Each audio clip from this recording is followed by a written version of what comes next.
दोस्तों आज की इस वीडियो में हम बात करने वाले हैं द सुप्रानोस के एपिसोड 10 की, जहां इस बार कहानी mafia business, music industry, greed, respect और ह्यूमिलिएशन के बीच घूमती दिखाई देती है। इस एपिसोड में खासकर क्रिस्टोफर की जिंदगी एक नए मोड़ पर जाती है, क्योंकि इस बार वो क्राइम की दुनिया से हटकर म्यूजिक बिजनेसेस में अपना नाम कमाने की कोशिश करता है।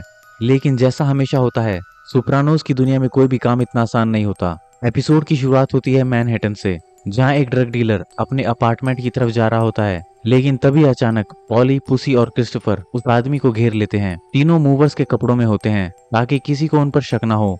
पॉली उस आदमी के मुंह पर टेप लगा देता है और गन उसकी तरफ तान देता है। वो उससे पूछता है कि पोर्ट न्यूयॉर्क में उनकी ऑपरेशंस के पास कौन लोग ड्रग डीलिंग कर रहे होते हैं। ड्रग डीलर डर जाता है और बोलता है कि वो सब बता देगा, लेकिन पॉली उसे बोलता है कि अब बताने की जरूरत नहीं है और अगले ही पल वो उसे गोली मार देता है। उसके बाद तीनों अपार्टमेंट में सर्च करते हैं, जहां उन्हें बेडरूम में कैश से भरा हुआ एक स्टैश मिलता है।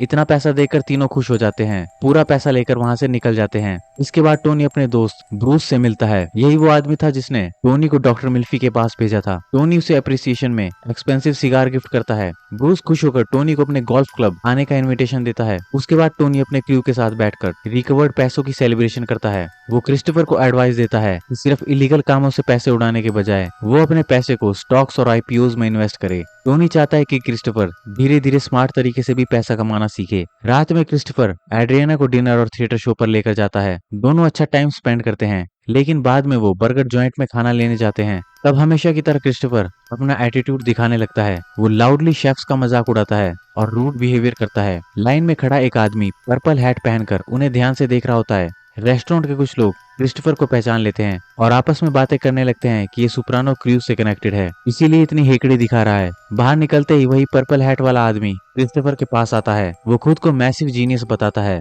जो एक फेमस गैंगस्टर रैप मॉग्यूल होता है। वो कहता है उसे टोनी सुप्रानो के साथ बिजनेस करना है। फिर वो क्रिस्टोफर और एड्रियाना को अपनी पार्टी में आने का इनविटेशन देता है। जब दोनों पार्टी में पहुंचते हैं तब मैसिव जीनियस अपनी असली बात बताता है। वो चाहता है कि हैश रेबेकिन पुराने म्यूजिक रॉयल्टीज का पैसा वापस करे। हैश पहले म्यूजिक इंडस्ट्री में रिकॉर्ड एग्जीक्यूटिव था और कई आर्टिस्ट के राइट्स उसके पास थे। मैसिव जीनियस दावा करता है कि उन आर्टिस्ट को उनका सही पैसा नहीं मिला। इसके बाद क्रिस्टोफर एड्रियाना से सुप्रानो क्रू के पुराने म्यूजिक बिजनेस कनेक्शन के बारे में पूछता है। उसे लगता है कि शायद वो भी साइड बिजनेसेस के तौर पर म्यूजिक प्रोडक्शन शुरू कर सकता है। एड्रियाना तुरंत एक्साइटेड हो जाती है और उसे सपोर्ट करती है। वो क्रिस्टोफर को एक बैंड के बारे में बताती है जिसका नाम विजिटिंग डे होता है। इस बैंड का उसका एक्स बॉयफ्रेंड रिची लीड कर रहा होता है। क्रिस्टोफर डिसाइड करता है कि वो इस बैंड का प्रोड्यूसर बनेगा। दूसरी तरफ क्रिस्टोफर हैश और मैसिव जीनियस की मीटिंग अरेंज कराता है। दोनों हैश के फार्म पर मिलते हैं। मैसिव जीनियस पुराने हिसाब किताब की बात छेड़ता है और हैश पर प्रेशर डालता है कि वो $4 लाख दे। वो कहता है कि ये पैसे उस आर्टिस्ट की मदर को कंपनसेशन के तौर पर मिलना चाहिए और वो सिर्फ उन्हें एक दिन का टाइम देता है। उधर ब्रूस अपने घर पर डिनर रखता है जिसमें डॉक्टर मिल्फी भी आई होती है। ब्रूस और उसकी वाइफ जीन टोनी के बारे में एक्साइटमेंट से बात करती है। उनके लिए नेबरहुड में गैंगस्टर का रहना एक एंटरटेनिंग चीज बन चुका होता है।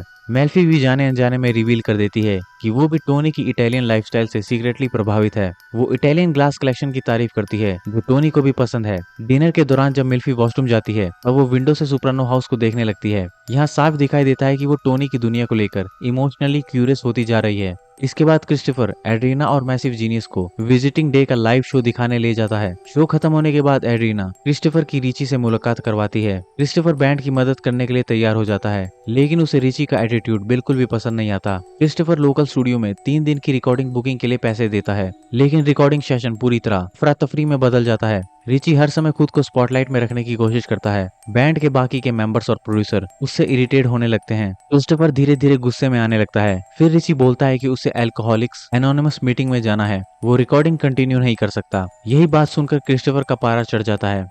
वो गिटार उठाता है और रिची के सर पर दे मारता है। पूरा स्टूडियो शॉक में हो जाता है। फिर क्रिस्टोफर सबको चिल्लाकर बोलता है कि वापस काम पर लोगो। यह सीन दिखाता है कि क्रिस्टोफर चाहे म्यूजिक बिजनेसेस में घुसने की कोशिश कर रहा हो, लेकिन उसके अंदर का वायलेंट गैंगस्टर अभी भी वैसा ही है। दूसरी तरफ टोनी और कैरमेला ब्रूस की बारबेक्यू पार्टी में जाते हैं, जहां जीन कैरमेला को स्टॉक मार्केट इन्वेस्टमेंट के बारे में बताती है। कैरमेला को आइडिया पसंद आता है। उसी दौरान टोनी किसी आईपीओ कंपनी का स्टॉक टिप सुन लेता है। कैरमेला सीक्रेटली उस टिप का इस्तेमाल करके ब्रोकर के जरिए शेयर्स खरीद लेती है। इसके बाद टोनी ब्रूस के गोल्फ क्लब में जाता है। शुरुआत में उसे लगता है कि ये फ्रेंडली आउटिंग होगी, लेकिन जल्द ही सिचुएशन अनकंफर्टेबल बन जाती है। ब्रूस के रिच दोस्तों को टोनी में जेन्युइन इंटरेस्ट नहीं होता। उनके लिए टोनी सिर्फ एक रियल लाइफ गैंगस्टर अट्रैक्शन होता है। वो बार बार माफिया और क्राइम से जुड़े सवाल पूछते हैं, कोई मजाक करता है और कोई क्राइम स्टोरी सुनना चाहता है। टोनी अंदर ही अंदर इंसल्ट महसूस करता है। उसे लगता है कि ये लोग उसे इंसान नहीं बल्कि एक एंटरटेनमेंट का जरिया समझ रहे हैं। बाद में थेरेपी सेशन में टोनी डॉक्टर मिल्फी से कहता है कि उसे ऐसा महसूस हो रहा है कि वो एक डांसिंग बियर हो जिससे लोग सिर्फ मजे लेना चाहते हैं। टोनी फिर अपने चाइल्डहुड को याद करता है।